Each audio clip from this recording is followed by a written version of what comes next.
ตกไปตามเส้นไม้ไหลไปตามเส้นฝ่ายยกย่างย้ายไปสู่เมืองเพแม้นกูจักตีขอก็เล่นโดยทิปามนอันเป็นอาคมอันประทัสสะโปนโตนวิเศษอันพระพุทธเจ้าหากได้เทศนาว่าสัพพทุกขาสัพพพยาสัพพโรกาวินาสันตุอาเสสะโตเอาแล้ววันนั้นเจอกับอาละเหมือนกันเนอะเอาละศรัทธาญาติโยมทั้งหลายเนาะการเตดนำเตดตามสื่อโพราจาตาถึงแม้ว่าบะโมนก็ตุลุงก็เอามอนมาเนาะเตดนำเตดทำศาลากาลิวิจสูตรแล้วก็ปัดเคาะลอนนามอยู่ดีมีสุขเนอศรัทธาญาติโยมทั้งหลายอายุหมั่นควันยืนมีโจกมีใจตีเจ็บตีไข่ก็ขอหือมันบรรเทาหายไปผ่องเนาะแล้วก็ศรัทธาก็ขออยู่กินอยู่ตั้งกันไปใจนะก่อนที่จะไปวัดไปว่าวันนี้เฮาได้สืบชะตาเป็นมังกรละแล้วไปถึงวัดถึงว่าก็ยิ้มแย้มแจ่มใสอุโมนจ้าวานเนาะนะอันนี้ก็จบลงไปเนาะเจ้าภาพนะก็อ่านไปแล้วนี่เนาะวันพุกนี้ตั้งใจว่าจะเอาทำเมืองมาตีทั้งหมดนะทำตีปอน้อยเนี้ยก็ ปอน้อยเพื่อขอฟังทำนี่ปั้นนะสูตรว่าโอ้ก็ฟังหมันแล้วนี่เนาะทำก้ามาตุนะพอดูกันเด้อ ทำนี่ปั้นนะสูตรนี่นะ เอาแล้วนอกสนะตอนนี้ไปก็จะได้เล่านิทานคือศรัทธาได้ฟังกันสักกรรมกันเด้อศรัทธาเด้อฟังกันไว้เด้อนะตื่นขึ้นมาก็ได้ยินเสียงน้ำเสียงธรรมอย่างแม่สุกแก้ววานเนาะได้ยินเสียงน้ำเสียงธรรมเสียงเตดน้ำเตดธรรมเสียงปันป้อนนี่นะสูตรโยโกห้องก็ปินมั่งกันละแล้วปินมงคลแล้วเนาะนะอันนี้เป็นนิทานเรื่องอย่างนี้กบในกาลาครอบดูเปิ้นว่าเศตเกตุชาดกเศษเกตุชาดกนี่นะบาลีเปิ้นว่านะกบในกาลาครอบ กบในกาลาครอบในเปิ้นเปรียบมันคุ้นเฮาในซัมเตอร์นี่ไปในซักเตออยู่กับบ้านกระจองได้เปิดหูเปิดตาเนาะโอ้ยเปิดไปตาเตนได้เปิดหูเปิดตาหันบ้านหันเมื่อตุลุงในโมนเนาะการขี่รถก็เป็นโมนเนาะ พอวัดพอว่าพอตามน้ำตากลางตั้งพอรถการรถติดเงาเป็นที่โมนดูทางเลือกรถเลยปุดโอ้ยมันยาวปีกิโลการไฟแดงแค่ไหนรู้เนาะเปิดหูเปิดตาเนี่ยไปอยู่อย่างขอบอย่างนั้นกบโดนกะลาขอบ นาเชตวันวิหารเนอพระพุทธเจ้าเปิ้นตรัสชาดกเลยนี่เปิดสอนหือภิกษุรูปหนึ่งเรื่องราวบางส่วนนี่มีปรากฏแล้วในกุลทชาดกมีใจความว่าอย่างอีเนอเดี๋ยวกันเนอ เดี๋ยวก่อนตุลุงเปลี่ยนแว่นตาก่อนในอดีตพระตถาคตของข้าในเปิดเสวยพระชาติเป็นอาจารย์ทิสาป่าโมกสอนลูกศิษย์ลูกหาเป็นจำนวนหนักหลาย500คุณกันเนอลูกศิษย์ปะนะโอ้นี่ติเมืองปาลาณสีในจำนวนนั้นก็ยังมีมนุษย์ผู้หนึ่งเนอะชื่อว่าเศรษฐเกตเศรษฐเกตุอีน่ะเนาะ อูง่ายๆได้ถือโตว่าเกิดมาในตระกูลพราหมณ์อันมั่งคั่ง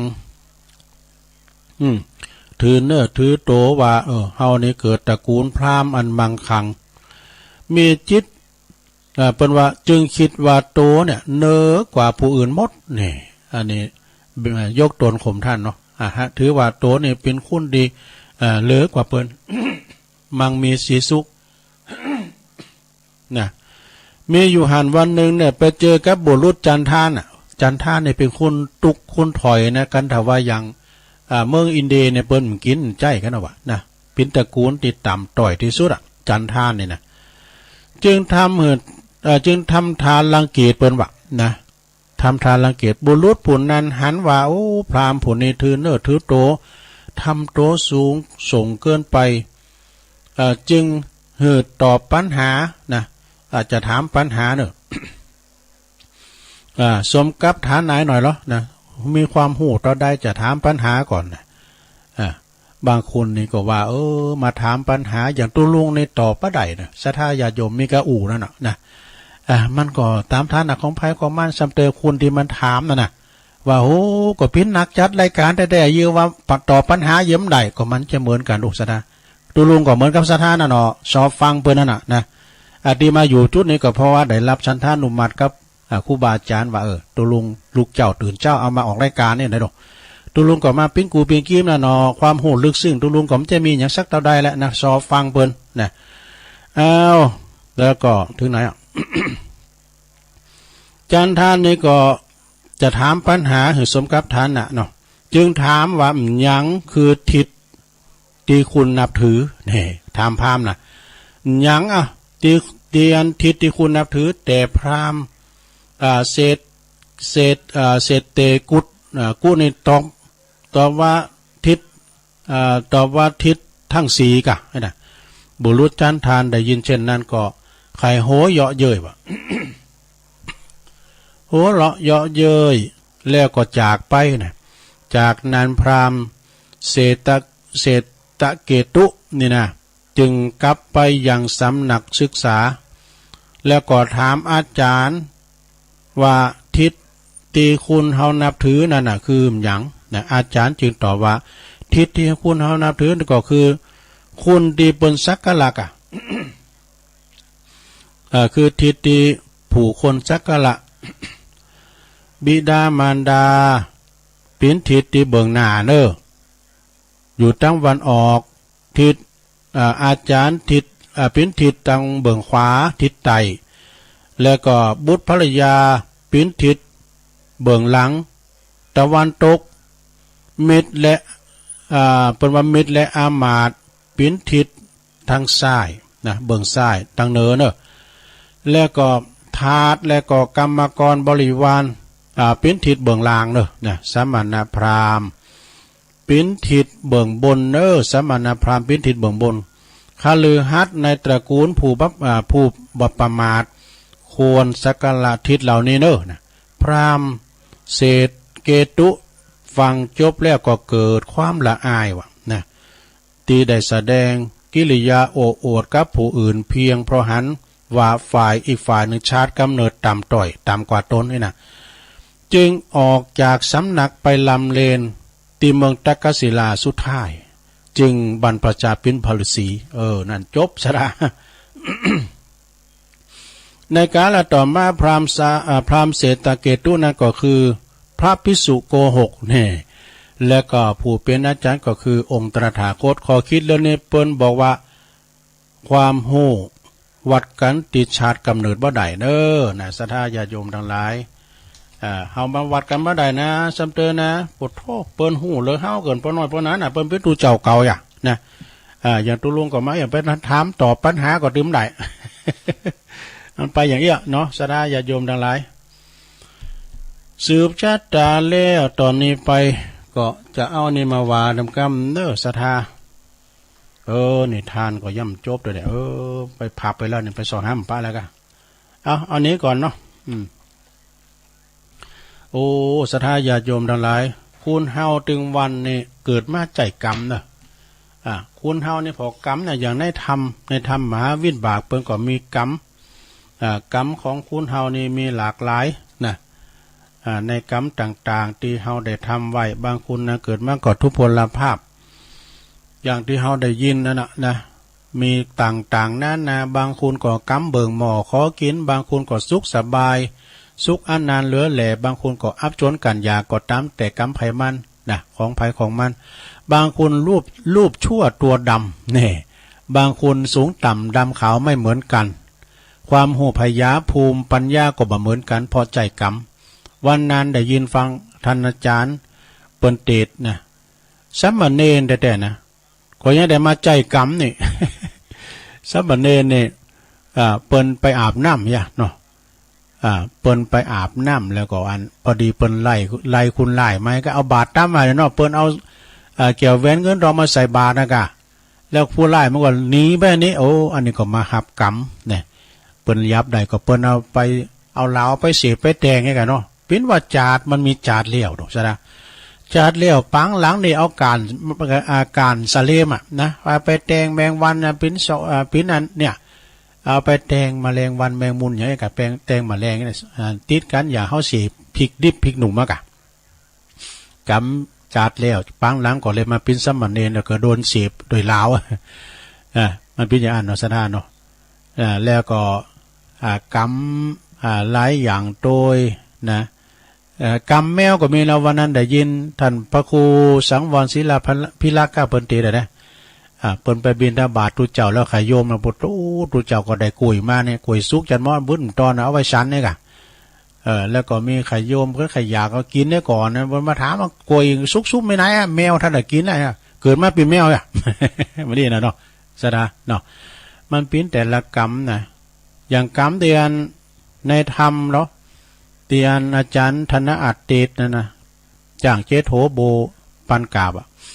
ตุกตาสองโพเมเนี่ยนะเป็นคุดตุกไหลเขียนใจโอ้มาแต่กรรมเนาะโผเปิ่นก็ไปออกสวาให้กินคืนมาเมออกลาวแล้วเป็นว่าเมปิ้นผีโพงว่ะเมไปเสาะดูดไปอย่ายับได้ป้าก็ดูดป้ายับได้เขตได้ก็ดูดกินข้าวมันแล้วก็เอาตามใบหมูง่อนขี้ไทยกะเนี่ยพญาจอมเมืองก็ว่าอันนี้เป็นเปิ้นเราลือกันไปถึงพระเนตรพระกันของพญาจอมเมืองก่อนไล่เนี่ยละเทศเอาเป็ดจะขาดเอาเป็นไล่มันออกไปมาเป็นตัวเสน่ห์จังไล่เป็นตัวกาลากินีเจ้าเมืองบ้านเมืองเฮาลุ่มจุ้มเนี่ยมันเป็นกรรมเนาะสะดาเนาะจานแล้วนี่นางก็เป็นคุณเนี่ยเปิ้นโจรไปไหนก็ไปกินไปตาลก็ไปวัดไปวาก็ไปอาบน้ำฟังธรรมก็ไปได้แสะได้โมงได้ย้ายก็ไปโต๊ะจำไปสอนนะในธรรมเนาะลักษณะเนาะเริ่มก่อนในพีโพงในมีแต่นะสถานเนาะพีโพงพายเนี่ยพีกะกั้มจางก้านี่นะมีแต่ดูพีโพงเนี่ยพีโพงเนี่ยได้ยินคุณเถ่าเล่าฟังเมื่อก่อนก็ได้ยินละครเหมือนกันนะได้ยินละครคุณเถ่าเป็นว่าพีโพงก็ได้ออกลาเมื่อคืนเนี่ยมันจะเอาหูดังไปสีจะโคขึ้นได้เกิดเป็นประกายไฟมงโมเตียวกองมานี่เตียวกามกองมาการเอาไปหันอยู่กลางตุงกันนะว่าจ้างน้อยซ้ำโมงใหญ่ได้ดีว่ะการว่าผีโพงเนี่ยดับบูมเนี่ยระวังเลยมันจะมาตัวใหญ่เรียกคนเฒ่าเราฟังนะผีโพงเนี่ยนะผีโพงดิบก็มีผีโพงมืดก็มีนะสะท่าเนาะมันเดี๋ยวแต่กำไปกำมันเนาะคุณเกิดมาจำเตยก่อปิ้น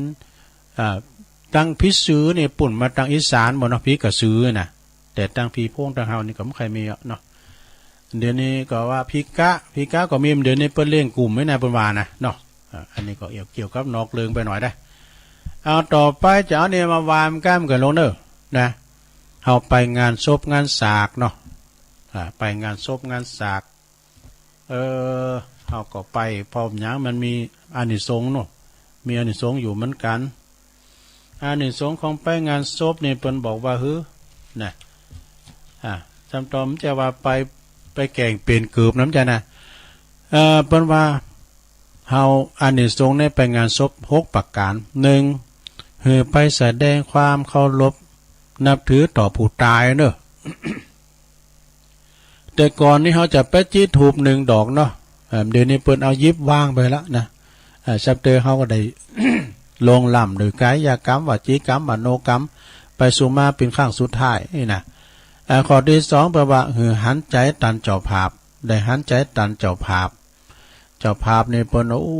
เปิ้นอกอย่างได้เสียก็แล้วเสปอเสแม่ไปนะ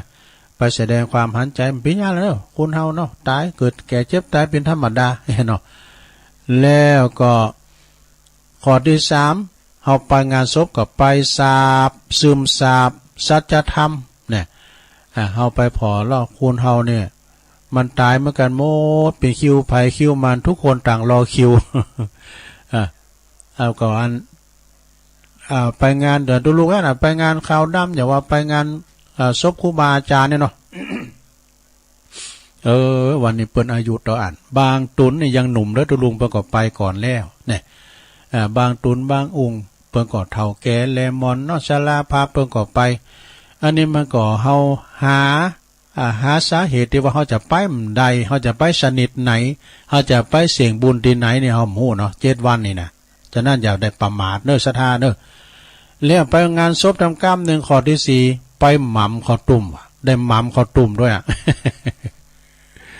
แล้วการตอนที่เปิ้นเตศเนี่ยจะไปเอามาเลงเด้อตัวเจ้าเปิ้นมีสมาธินะปุตโตน้ำป่าไม่ไหนเอามาไปเอาเหนียมถ้วยเน้อเหนียมถ้วยน่ะ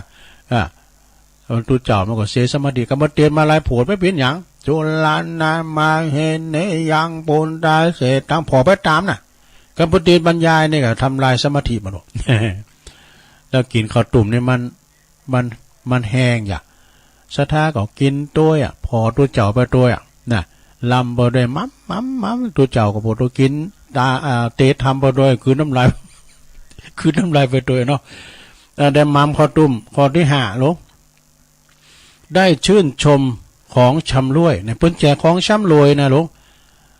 ชำเตอก็เป็นพงกัดแจพงกาเป็นยาหอมยาลมยาดมยาหมองกาเนี่ยแล้วเป็นของตีละลึกก็มีหนังสืออนุสรณ์กายอ่ะนะเป็นของชำรวยข้อที่6สุดท้ายลงได้ลอยทางหลัดในพองเนี่ยขามคุณนี่มันตายนะอยู่เด้อ คือจะเอาเลขทำแล้วเนี่ยนะหวังลอยทางหลัดได้ลอยทางหลัดเอาอายุผู้ตายเนี่ยเอามาหลินโหยฉันเตือนมันไม่สอดตากุยได้ลงได้มีหันไล่นะมันไปบอกเปิ้นโมระอันนั้นน่ะคุณกับเปิ้นไก่ตายจะเฮือนไปเข่าฟันก้าไปยังขึ้นออกแท้ว่ะมันตายแล้วออกได้ปุดตัวสังในรุ่นหลามล่ะเขามาหอมสังมัน ดีทั้งอย่างเนาะดีไปทั้งอย่างหนึ่งนะศรัทธาเนาะชีวิตเบาๆหลงชั่วดีอยู่ที่ใจก่อนเนาะอันนี้ของน้องล่องหนึ่งนะกะชั่วดีอยู่ที่ใจ1ใจห้ายนี่เป็นผีนะหลงนะวาระกรรมกันนะ2ใจดีนี่เป็นคุณ3ใจกังวลนี่เป็นบาวาระกรรมกัน4ใจกล้านี่เป็นนักรบธรรมนักรบได้เนาะ5ใจสงบเป็นนักปราชญ์6ใจฉลาดเป็นบัณฑิต7ใจสลิดใจหยุดใจบ่หยุดติดคือเป็นเด็กปานเนาะอันนี้วาระกรรมละตุลุงจำได้อยู่วาระกรรมแล้วก็เอาในเรื่องมาแก้วมกรรมในศรัทธาเนอะสัตตะนี้แปลว่า7นะรัตนะนี่แปลว่า3หรือแก้วตั้ง7ประการนี่ แก้วตั้ง7ประการเครื่องหมายของพระเจ้าจักรพรรดิ7ประการเนอะมีหยังพอง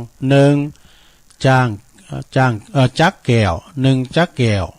มันจะจักแก้วเตมิยะนะ1จักแก้ว2จ้างแก้ว3ม้าแก้ว4มณีแก้ว5นางแก้ว6ขุนคลังแก้วแล้วก็7ปรินายกแก้วนี่เปิ้นจะอธิบายเป็นอย่างในลงเด้อเปิ้นว่าข้อหนึ่งนี่จักแก้วนี่ก็คือมีกำลังนะมีกำลังพักพร้อมโดยกงแล้วก็ โดยดุมบริบูรณ์ทุกอย่างข้อที่1นี่นะข้อที่2นี่จ้างแก้วก็หมายถึงเป็นจ้างเผิกคืออุโบสถเหาะใดนี่จ้างนี่เหาะใดนะจืออุโบสถ3จ้างแก้วม้าแก้วนี่หมายถึงม้าที่มีสีขาวปลอดเนอะสีขาวปลอดจือว่าเวลา6เหาะใดเหมือนกันเนี่ยมาเวลา6นี่เหาะใดนะ4มณีแก้วก็ได้แก่แก้วที่เจริญใน8เหลี่ยมส่องแสงไปได้ไกลกำแล้วนะ5นางแก้วตัวเมไออุ่นฤดูหนาวในฤดูหนาวนะแล้วก็เย็นในฤดูแล้งกลิ่นปากหอมเหมือนดอกอุบลนี่อันนี้นางแก้วนะข้อที่6หลงขุนคลังแก้วคือเป็นเจ้าหน้าที่ท่องพระคลังเนอะทำหือพระราชทรัพย์นี่สมบูรณ์บาขาดตกบกพร่องนะเป็นคุณสื่อใสแล้วก็7สุดท้ายปรินายกแก้วเป็นบัณฑิตถวายกรรมแนะนำแก่พระราชาด้วยปัญญาอันเลิศแล้วนี่จบสรายาโยม อันนี้คติธรรมน้อมนำมาจากหนังสือที่มีคุณค่าปรับหนังสือได้รับจากท่านอาจารย์นิพนธ์เนอะ วัดพระธาตุดอยสะเก็ดเปิ้นมอบเหือเมินละนะเอามาเล่าสู่จูกันฟังเน้อลงเน้อก็ยังมีทำหนักทำหลายอยู่นะหนังสือของ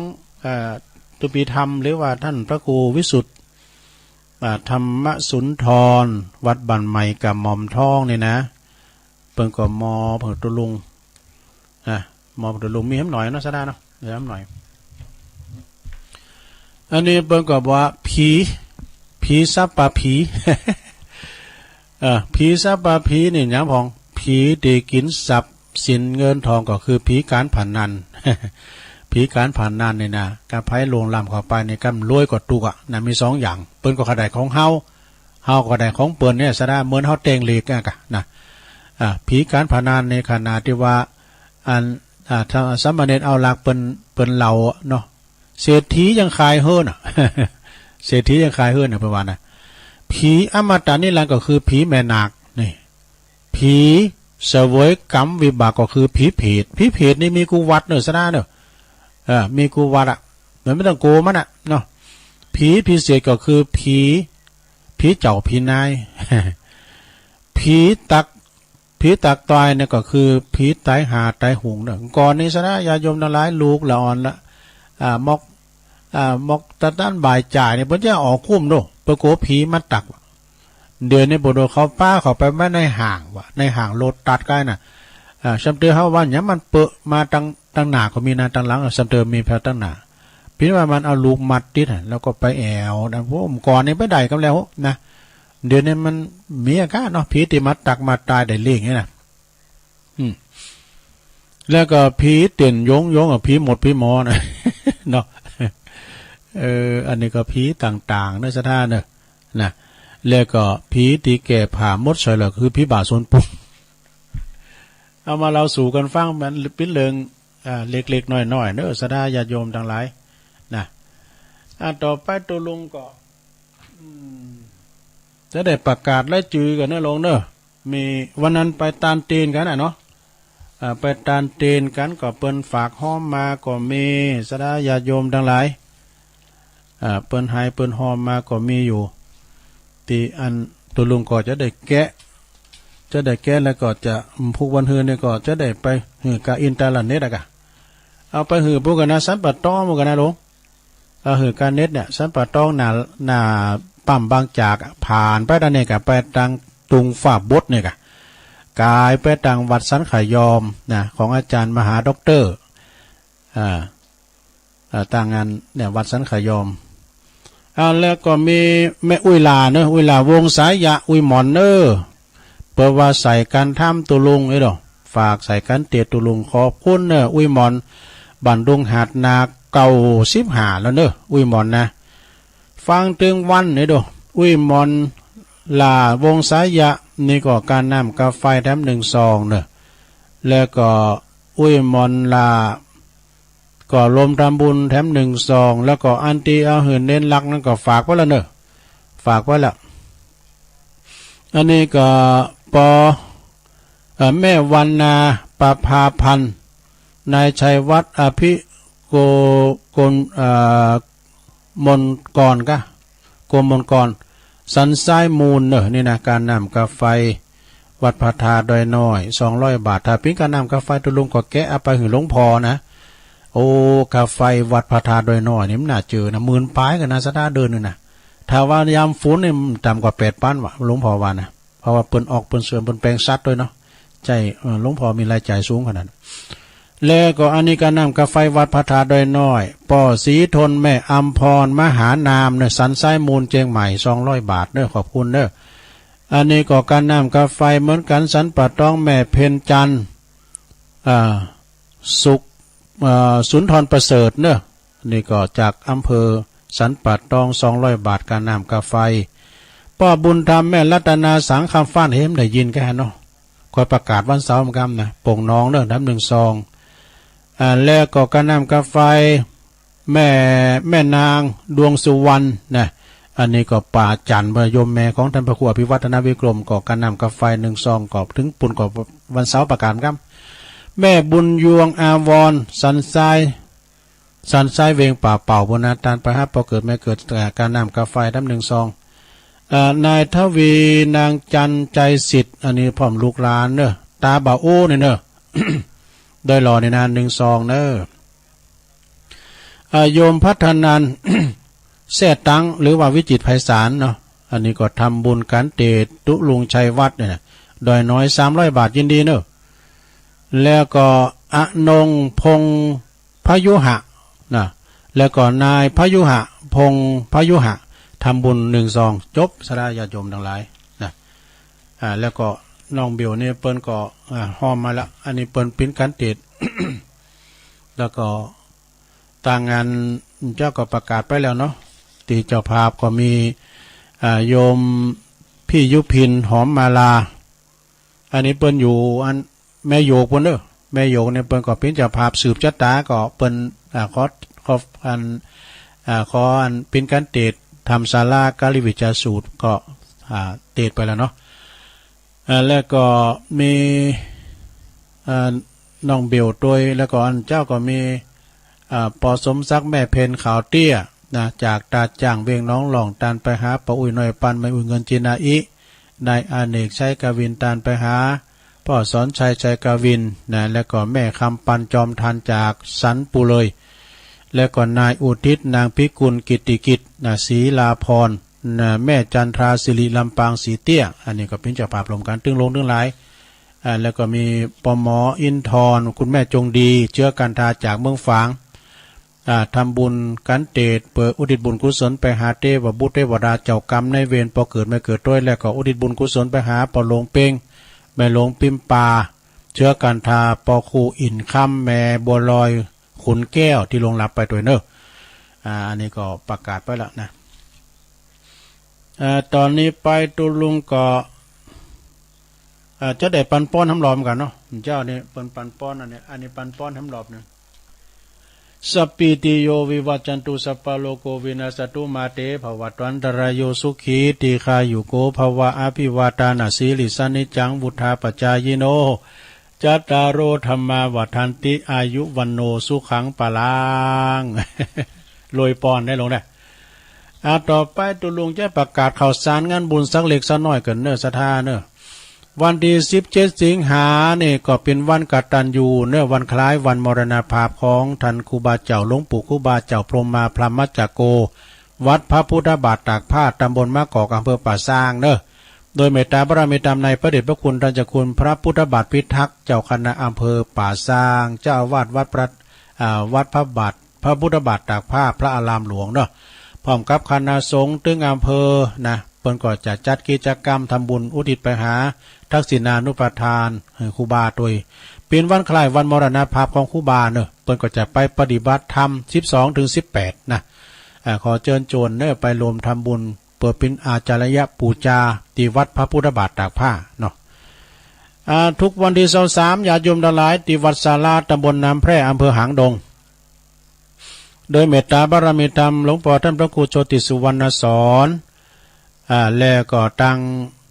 ปีนันจันลันปีนันโหน่งฝนขาวเขาได้นำมัคคนายกพร้อมโดยคณะสัตวัสลากูหอหลังคาเหินประกอบจากทำบุญทักษิณานุปทานอุดิตวายให้แก่หลวงแด่ครูบาอินตากตับปุญโยนะหรือว่าหลวงปู่ท่านพระครูพิพิธปุญญาภิรักษ์นะก็จะมีการสวดอภิธรรมพระอภิธรรมการเทศน์นำเทศน์ธรรมเมื่อคืนทุกวันที่23เนอะวันนี้วันที่21แล้ว22 23วันฮือกะนะวันฮือเป็นมีกูวันที่23เนอะนะแล้วก็งานต่อไปสดาญาติโยมทั้งหลายวัดสองแควเนอะตำบลสองแควอำเภอดอยหล่อนี่โดยเมตตาธรรมอาจารย์ท่านพระมหาสัตท่านพระมหายานะสัจจายาโนเจ้าอาวาสเนอะท่านอาจารย์เปิดก็จะมีงานนะฮะเปิดจะทำพิธีฉลองพัดประเรียนธรรมประโยค5 ตุน1ประโยคประเรียนธรรม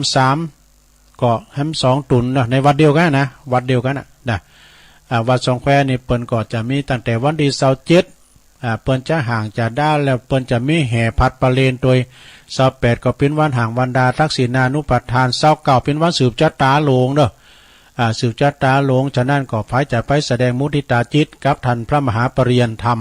3ประโยคแล้วก็5ประโยควัดเดียวกันวัดสองแควตำบลสองแควอำเภอดอยหล่อนี่นะ ไปเมกะเจ้าแบรนด์กะเจ้าดอกไม้กะเจ้าปัจจัยนะก็เอาไปแสดงมุทิตาจิตไปนับถือในการความเปลี่ยนของเปิ้นเนาะแสดงไปศรัทธาในความเปลี่ยนเปิ้นหามเห็นมาจุนได้ปริญญาได้ปริญธรรมนะฉะนั้นก็คณะสัตตาวัดสองแควทุกหลังคาเฮือนนี่เปิ้นปิ้นเจ้าภาพเนอะศรัทธาทำงานหนึ่งก็เจิญโลมทำบุญเททองหล่อนะพิธีเททองหล่อรูปเหมือนของครูบาวรวุฒิที่คุณหรือว่าครูบาอินโทเนอะแล้วก็ครูบาหลวงปู่ครูบาบุญปัญโยนะที่วัดคันธวาสทุ่งปุยในวันที่27 สิงหาเนี่ยเนอะศรัทธาเนาะ27 สิงหาเนี่ยเปิ้นก็จะมีการทำบุญก็ขอเชิญเนอะไปจะไปปูจาแผ่นดวงแผ่นเงินก็ดีไปปูจาไปรวมพิธีเททองหล่อด้วยกันก็เชิญเนอะที่วัดคันธวาสทุ่งปุยนะ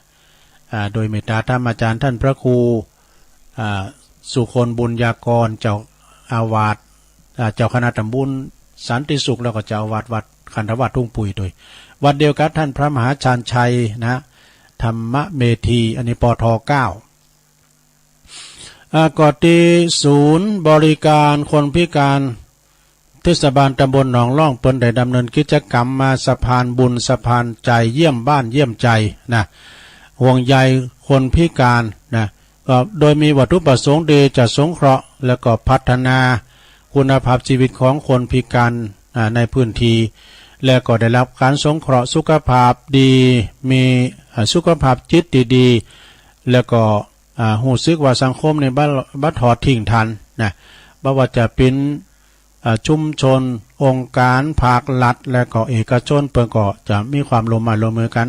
นะในพัฒนาคุณภาพชีวิตของคนพิการตำบลหนองล่องอำเภอเวียงหนองล่องนะฉะนั้นพระจะไปโลมมีข้าวสารอาหารแห้งมีวัตถุสิ่งของต่างๆจะเอาไปหอมหรือว่าจะเป็นปัจจัยในสำคัญเน่ะเพิ่นจะเอาไปซื้อแผ่นเพอข้ามยากายนะแล้วก็เอาไปซื้อหยังเป็นกำลังใจให้กับคนพิการก็ติดต่อใดนะติดต่อใดที่หนองล่องหนึ่งก็ได้เนอะชัยต่างงานนิกรชัยน้อยก็ได้หรือว่าอันนี้ก็โครงการเจ้าของโครงการก็คือประธานศูนย์เนาะนาง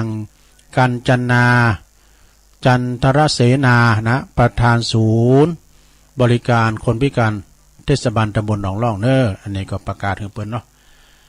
ก็ขอศรัทธาญาติโยมทั้งหลายข่าวสารงานบุญก่อมเพราะมีหลายเตือนเนาะศรัทธามีปลายปูนมันจะมีก่อปูนกลางวัดสาบุญแท้ๆเนาะเดิน12ออกมาแล้วกินสลากหักไม้ก้าเอกหรือว่าจะมีตานสังกาทำบุญอย่างต่างๆก็จะมีมากันไปเนาะศรัทธาญาติโยมทั้งหลายในกลางภาษานี่นะศีลนี่ก็เป็นศีลแรกเนอะก็เด็กก็เกมเนี่ยเกมโตนะลงเนอะเอาไปวัดไปวากันขอบคุณแม่แดงอัมพรแตนดอกไม้เนอะตักมาต่างลายเนาะฟังตุลุงอยู่เนอะเจ้าแม่สุทัศน์ดีมูลอันนี้ก็จากทุ่งปีสันปัดตองแสนพรมเนอะตักมาอยู่แล้วก็โยมแม่ตังจันแสงเลี่ยมไหวสาตุลุงครับฟังอยู่ครับจันแสงเลี่ยมนี่อยู่อันปุ่นน้องเขต1เนอะโยมปีน้อยนะยุปินหอมมาลาก็ฟังอยู่เจ้าจากแม่หยวกเนอะในกลางเวงเชียงใหม่อัมพรกันถ้ามีนะโยมปีการหาสีเพชรโดยฟังอยู่เนอะเจ้าชัดเจนดีนะป้าทิมป้าแดดก็ฟังอยู่เนอะนะคุณแม่เดือนเพนทิมวางจากน้องหานำบ่อหลวงฟังอยู่เจ้าแม่ครูธัญญากศนก็ฟังอยู่แม่ครูทองคำที่วงคำจากเสาหินสีโบบานสาธุเจ้าเนี่ยแม่หลวงสุมาลังกาพินเปิ้นว่าวันนี้ก็บุญปินบุญแถมวันหนึ่งเนี่ยก็ขอบคุณเนี่ยแม่หลวงแม่แล้วก็มีประยงนี่เปิ้นจะปิ้นนั่นน้องของครูบาหรือว่าน้องของท่านพระครูโชติสุวรรณสอนเนาะประยงนี่นะไปอยู่ห่างดงบนกันธนีสายยะแม่จีเนอะอันนี้ก็อยู่เว้งป่าปอบแม่หลงสายฝนจันกุลนะจากน้องผาขาวเป็นน้องหลายปีงเนอะแม่พันธาวันนะจากปูนป่าไม้แดงนะแม่ทองคำพรหมมินอันนี้ก็อยู่อินเดขินแม่แดงเนาะจมลมสกาย80ตัวเนอะ ภูเวียงอันนี้ปอเสียวแดงเลยนี่ปอเสียวแดงเนี่ยจากเหล่ายาวใต้วัดเหล่ามนทาตัวเนอร์สาธุสลีบุญเติมอาจารย์นันทบุญใจเขตตัวเนาะกลุ่มเทพารักษ์กลุ่มเพื่อนพ้องน้องพี่จากกลุ่มเทพารักษ์16ตัวเนออันนี้ก็ปีนานการตักมาตังลายน้องสดาญาโยมตักมาตังลายเรียบร้อยตอนนี้ไปก็จะได้เวลาตีตุลุงจะได้เป็นบรรยากาศเปิดสายก่อนที่จะไปวัดสกรรมน้องสดาเนาะเดี๋ยวตุลุงจบรายการนี้ก็จะไปไขศาลาไปยังไงกะพระน้อยเขาก็จะสวดมนต์กันบรรพุกเจ้านี่ก็เปิ้นจะสวดมนต์กันทีเนี่ยตุลุงก็ทำได้ลมสวดมนต์โดยเปิ้นก็อันนี้กะจะมาเข้ารายการนะบรรพุกเจ้านี่ทำได้สวดมนต์โดยเปิ้นจะได้สวดก็เนี่ยคืนบึดตัวเนาะคำบึดนะก็เปิ้นก็มานอนวัดกันก็มีอยู่ทางงานแม่ครูแม่ครูเขาเปิ้นก็มานอนเนาะเจริญปอนเจ้ากาไก่พระเจ้าตุลุงยอมยายบอกเลิกเหล่าก่อนเขาอาสาขี่เหล่าตุลาย้อนมาเนเจ้าอันแอลกอฮอล์โควิด19มันกูเนเจ้ามีแอลกอฮอล์ล้างมือก็ได้มันจึงบอกว่าล้างแอลกอฮอล์ทิ้งเทดีกว่ามันอยู่ในตองน้ำเหล่าสุราอยู่ในตองกามันกูด้วยเจ้าความจริงแล้วนะโควิด19ของมันสอบเข่าในขับในบาร์มันยังบกกัวนำเหล่าสุราคุณมักเหล่ากาว่าเอาเนื้อเจ้าต้องก่อมักเต้จนแก่จนเฒ่านอนกอดอุดเหล่าเส้นวีนอนทางถนนปล่อยหือมาเลียต้องก่อนนอนเฮียมาเลียปักเจ้าเลิกได้เลิกตึกล่าเล่นเหล่าเพื่อครอบครัวเฮาเจ้าเจ้านายเลยเจ้ากังยองวันละกรรมนะเจ้ากรรมว่าตื่นมาจับนะเจ้าภาษาย่องกรรมว่าจับภาษาไทยแปลว่า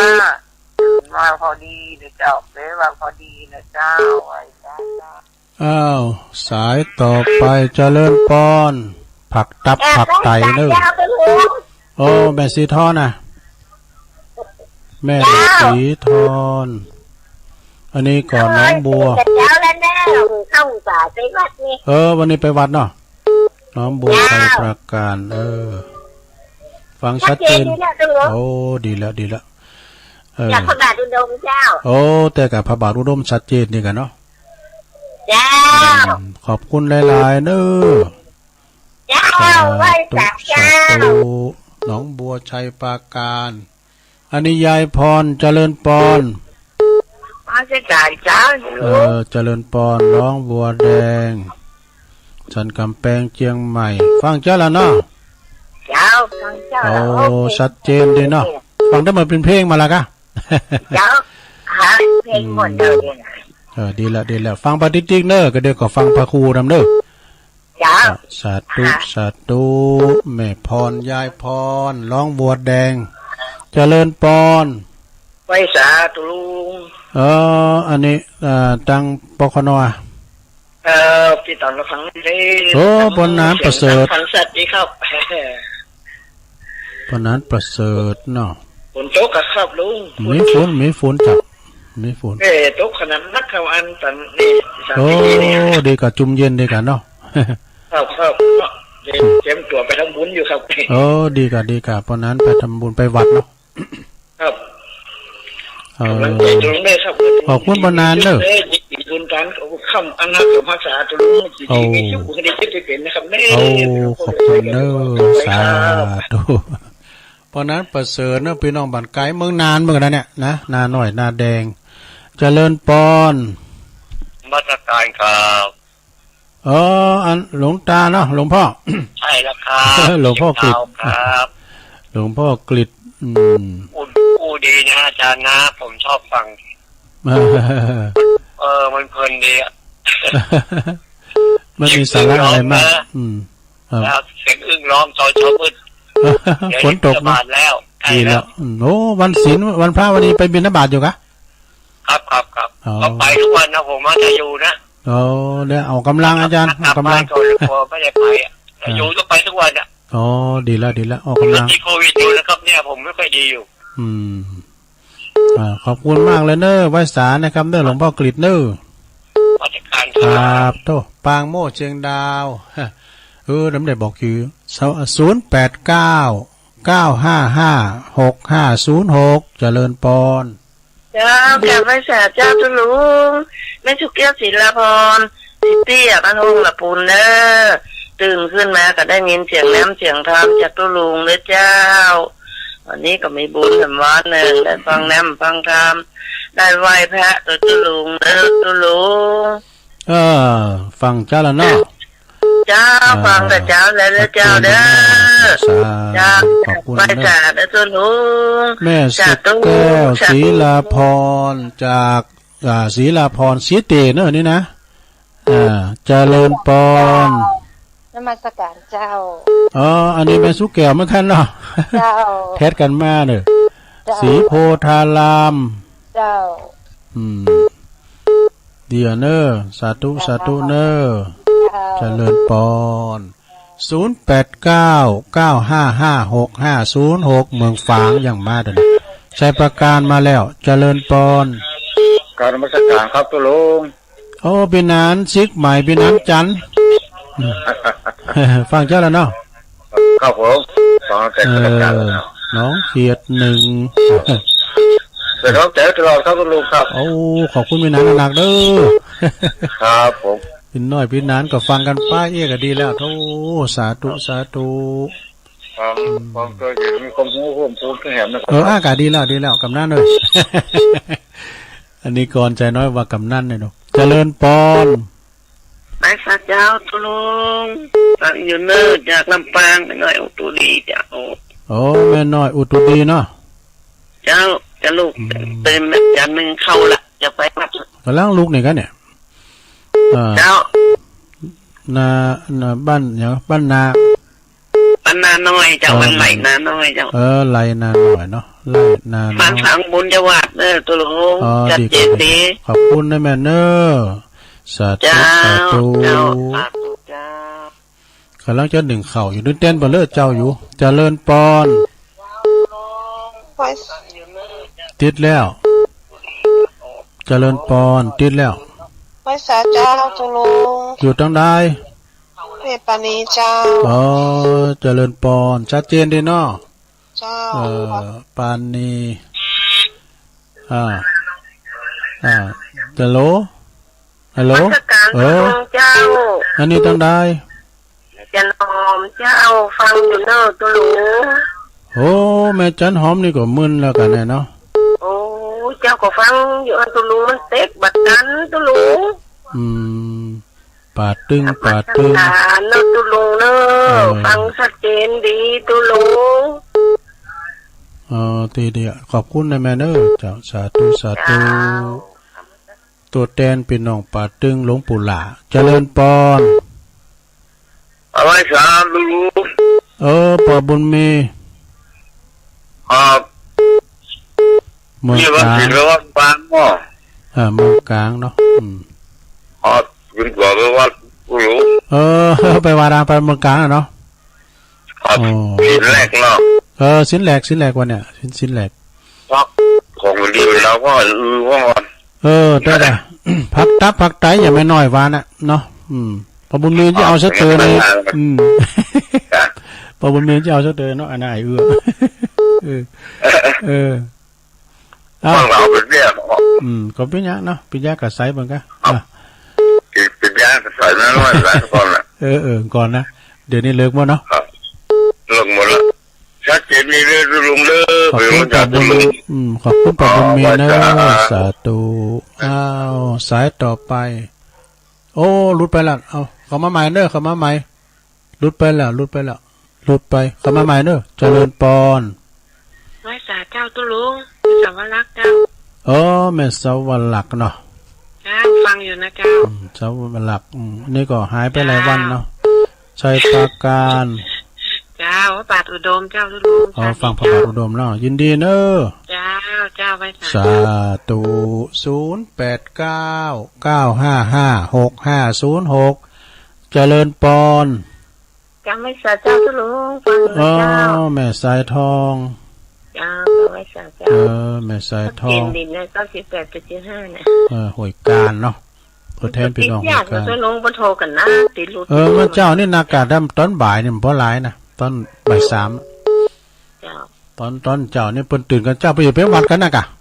ตอนนั้นจ้ะ รอมันแจ้งน้ำหน่อยอะกะ ทำบุญ เนาะ ไว้เตอะมาดึงเสียหายจังได้สบายรุ่งเรืองไปหน้าทำบุญกันเตอะบุญเฮาเจ้าข้าเนาะ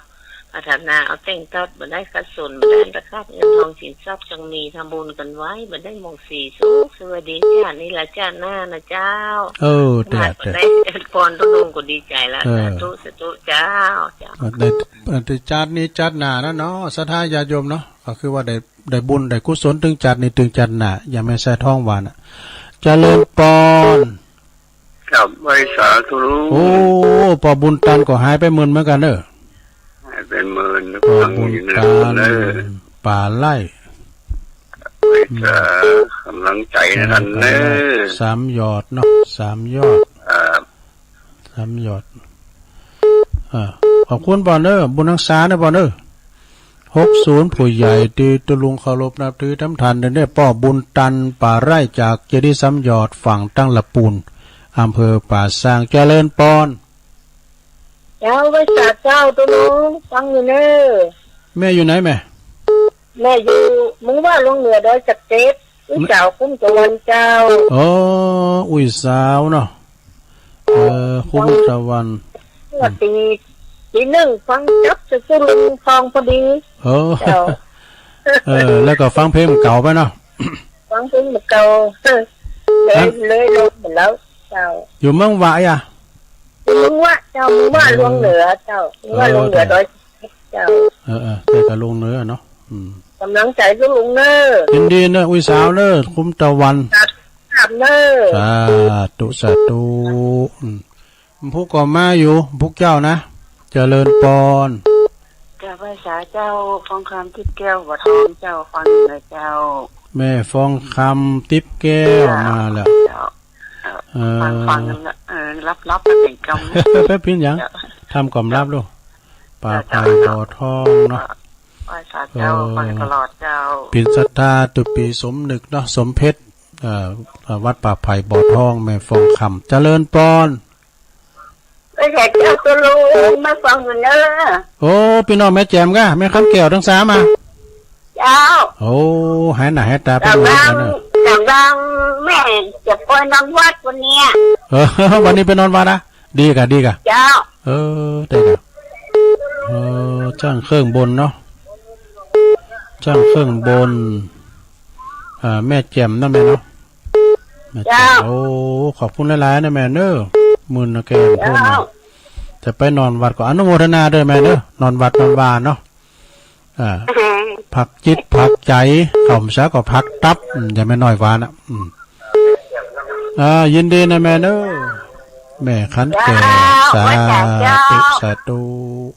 0899555656โอ้แน่นหนาอยู่เนอะเนาะอย่างนั้น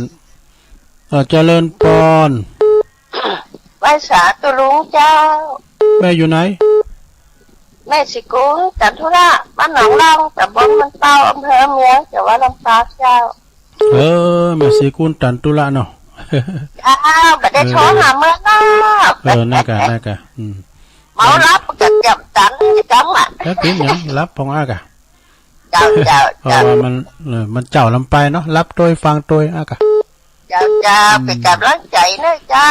ขอบคุณแม่สีกุลตันตุละเนอหนองล่องเจ้าสาธุเจ้าลำปางเปิดก็ฟังก็ดีใจละ0899555656เจริญปอน เจ้าภาษาเจ้าก็รู้ แสนพรมเนาะแม่สุทัศน์ เสียงคนนั้นเจอเลยเสียงดีเนาะ วันนั้นเจอนะเจ้า วันนั้นเจอเนี่ยเปิดอยู่อนุสรณ์สถานเนาะ เจ้าข้าเจ้าของจักก็เคยไปบ้านเพิ่นอยู่เจ้าอ๋อเคยไปบ้านเพิ่นกะเจ้าเคยไปดำหัวเพิ่นมาน่ะไปตัวแม่ติดปลาเขาเนี่ยอ๋อเนาะเพิ่นก็เพิ่นคุณว่าเนาะตอนนั้นน่ะเพิ่นเสียงเพิ่นห้องควันหยังได้หมดอ่ะเวียนจานก็ได้นะแสนพรมยินดีนะแม่เนอ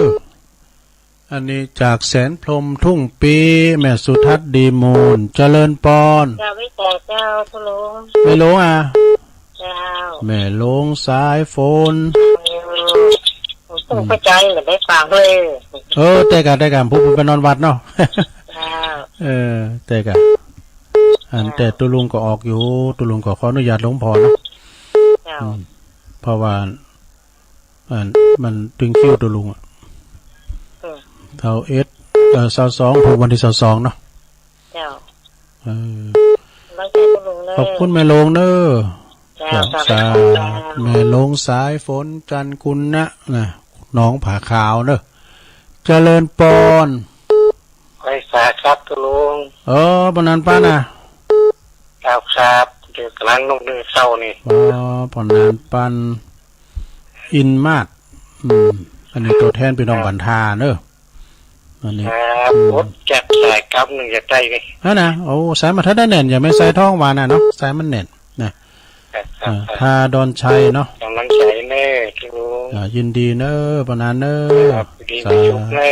ขอบคุณหลายๆเนอะปนานปัน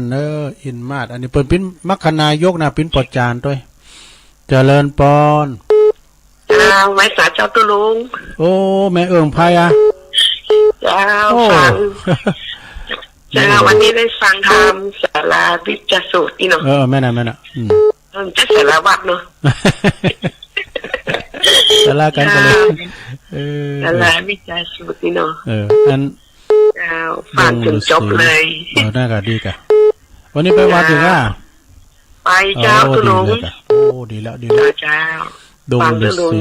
ขอบคุณในไลน์โตอันนี้ก็เปิ้นฟังปิ้นเตอร์นะโทรฟังตลอดแต่โปรมาปิ้นเตอร์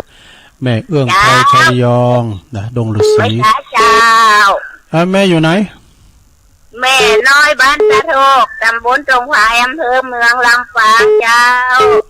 เสียงดังฝั่งจัดตาโทกเนาะเจ้าฟังพุทธวาสเจ้า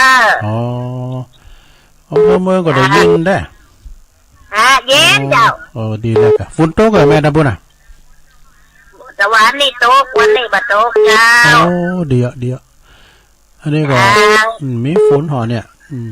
เจ้าวันนี้วันที่เนาะนะวันนี้ไปวัดไปวากันนะคะ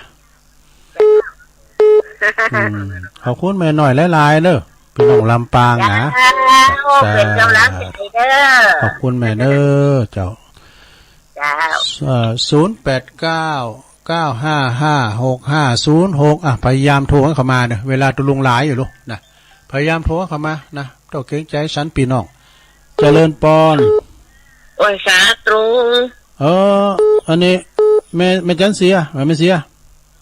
ใจแหละคนทำย่างเหมือนเสียงเหมือนอันแม่สีอันสร้างเหล่ง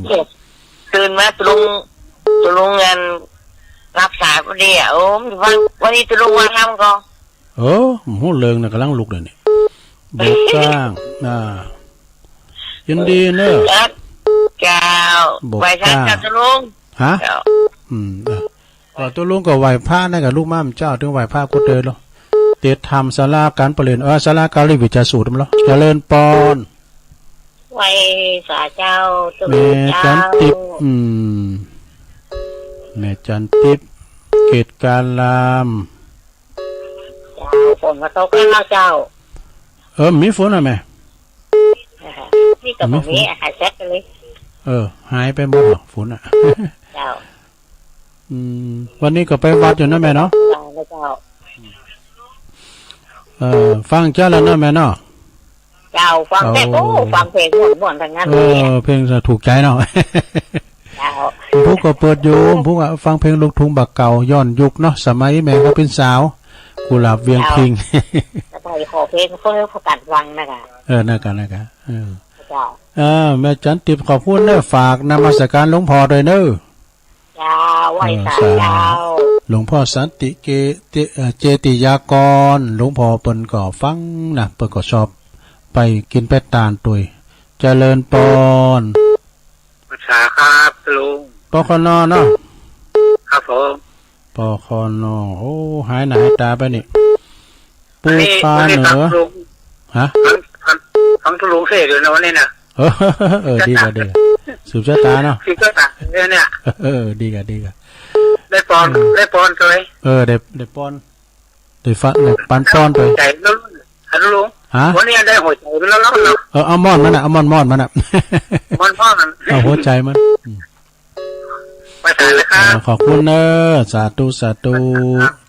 ปคนนี่เปิ้นอยู่ปู้คาเนอเนอะปีนานน่ะเปิ้นอายุเต่ากับหลวงพ่อสุจิตานุรักษ์พอดีเจริญปอน กราบไหว้สาวันตี8ข้ามเดือนแฮมเดือน10ครับ แต่หลวงพ่อมานิดมาแล้วสายบุญมาแล้วนึ นั่นแหละโอ้กึดเตืองหาเนี่ย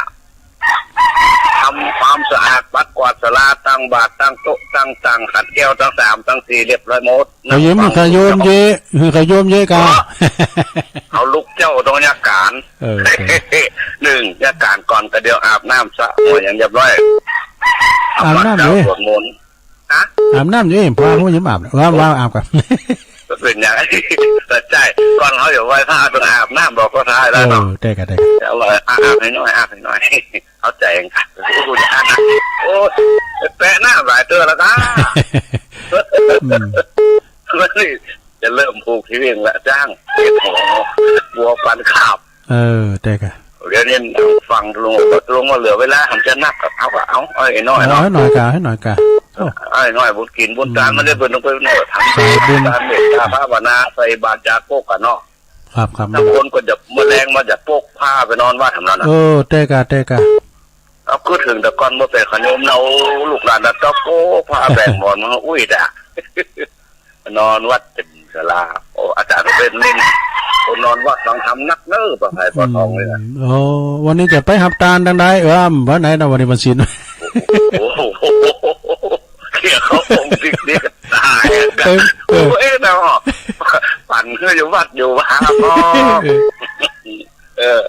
ขอบคุณไว้สาบุญทักษาผู้คนอาญาโยมทั้งหลายเอาศีล5ศีล8ไว้กับตัวกับตนเนออายุวันโนสุขังพลาสาธุเป็นสิริมงคลเนอหลวงพ่อมานิถาวโรสำนักสงฆ์ห้อมบุญเปิดว่ายิ่งให้ยิ่งได้ยิ่งให้ยิ่งมาปนตาลที่นะกระหันตุลุงในปิ่มได้เรารู้ตาลก็เหมือนตุลุงหลวงพ่อมานิเปิดอยู่สำนักสงฆ์ห้อมบุญบนเนอป่าไม้แดงดอยสะเก็ดเด้อเปิ่นตื่นเจ้าทำความสะอาดศาลาวะเจ็ดถูก็ย่มใจเน้นใจขายโยมเอาเน้นกว่าเนี่ยขายโยมกว่าเนี่ยสายสุดท้ายเนาะสุดท้ายอยากโยมจะพุกแผ่นเต้นกับพุกข้าใหม่เนาะเจริญปอนไอ้สาจาตุลงแม่อยู่ไหนรายงานโตเลยเจ้าอยู่คือจัดมือหรออำเภอแม่ท่าจังหวัดลำปางเจ้าท่านอำเภอแม่ท่ามันก็ได้เจ้าแม่หยังแม่เทียนเจ้าแม่เทียนเจ้าดอกยางเจ้าแม่เทียนนี่เนาะเทียนเจ้าแล้วพ่อพานะท้อทหารเจ้ากดเทียนนะกับแม่เทียนน่ะเนาะแม่เทียนเจ้าแม่เทียนเจ้าแม่ฟังเจ้าแล้วเนาะตัวลุงตึงว่านะจะลุงออกรายการทุกคนทุกองค์ละเจ้าตามผู้ก็มาอยู่เนอะฟังคำเนอะเจ้าขอบคุณแม่นักเนอะแม่เทียนเนอะแม่ทักเป็นกำลังใจให้ท่านตัวลุงเนอะสาธุจบเวลาพอดีตัวลุงก็ขออนุญาตนะบ่หับสายเนอะสถานเนอะได้28สายพอดีเนาะนะก็มียายน้อยกาดนัดนะผักตับผักไตเนอแม่สีทอนน้องบัวชัยปราการและก็ยายพรร้องวัวแดงสันกำแป้งเจียงใหม่ปอนั้นประเสริฐนาน้อยนาแดงจังวัดนานบนเนอหลวงตากฤษนะหลวงพ่อกฤษจากปางโม่นะปางโม่นะเจียงดาวแม่สุแก้วศรีลาพรสลิดเดเนอตัวแทนพี่น้องบ้านหงแล้วก็มีแม่สุแก้วศรีโพธารามปีนั้นจันจากน้องเขตเนอะ แม่น้อยอุตุดีบ้านไร่นาน้อยแล้วก็แม่จันหอมป่าตึ้งตัวแทนพี่น้องป่าตึ้งหลวงปู่ล่าแม่ปอบุญมีเมืองกลางด้วยเนอะจากจอมตองแม่สวรรลักษณ์นะจากชัยปราการเนอะแม่สายทองตัวแทนพี่น้องหอยการปอบุญตันป่าไร่เจดีย์สามยอดแม่อุ้ยสาวคุ้มตะวันเนอะจากเมืองวะนะหลวงเหนือแม่ฟองคำทิพย์แก้วป่าไผ่บ่อทองแม่ขันแก้วช่างเครื่องบนแม่แจ่มเนอะแม่สีกูลตันตุละหนองล่องลำปางแม่สุทัศน์ดีมูลแสนพรมทุ่งปีแม่วางแม่หลงสายฝนจันกุลนะจากน้องผาขาวพี่น้องหลายปิงปอนานปันอินมาศปอจานมกนายกทาดอนชัยแม่เอื้องไพรชัยยองจากดงฤาษีบานหงเนอะแม่น้อยต้าโทกจากอำเภอเมืองลำปางผลได้คุณเถ่าโบกก้างโดยแม่จันติบนะเกตกาลามปอคอนอปูคาเหนือจากสันกำแพงหลวงพ่อมานิถาวโรสำนักสงฆ์ห้อมบุญแล้วก็แม่เทียนแม่ทะจังหวัดลำปางตึงมดตึงเสียงมีอยู่28สายตัวกันขอขอบคุณกูเสียงกูสายวันนี้แต่ว่าตัวลุงประกาศพิษพาดประกันได้ก็ดีหรือว่าปู่มตัดแมนเนาะถูกต้องขอสุมาตัวเนี่ยครับนักปราชญ์บัณฑิตนะเตดน้ำเตดธรรมโวยไปก็จะคือกาบัตถูกเตดแมนตีก็ขอสุมาเอาไปครับผู้หูนักปราชญ์บัณฑิตตัวเนอะแล้วก็ขอบคุณทางสถานีกูคืนตัวเนอะที่เปิ้นลิงสัญญาณไปขอบคุณทางเจ้าหน้าที่โดยแล้วก็ขอศรัทธาญาติโยมขอบคุณที่เปิ้นโทรมาแล้วก็ที่โทรมาติดผู้กดต่างใจทั้งใหม่เนอะนะโทรมาแถมก็โชคดีมีใจเหมือนกันทุกคนจุดตาก็เดี๋ยวก็ไปวัดไปวากันวันนี้ก็ไปฟังเทศน์ฟังธรรมกันเนาะนะตุลุงก็นำรายการจากราชธาไปก่อนจัตตาโลธรรมาวัฏันติอายุวันโนสุขังปะลา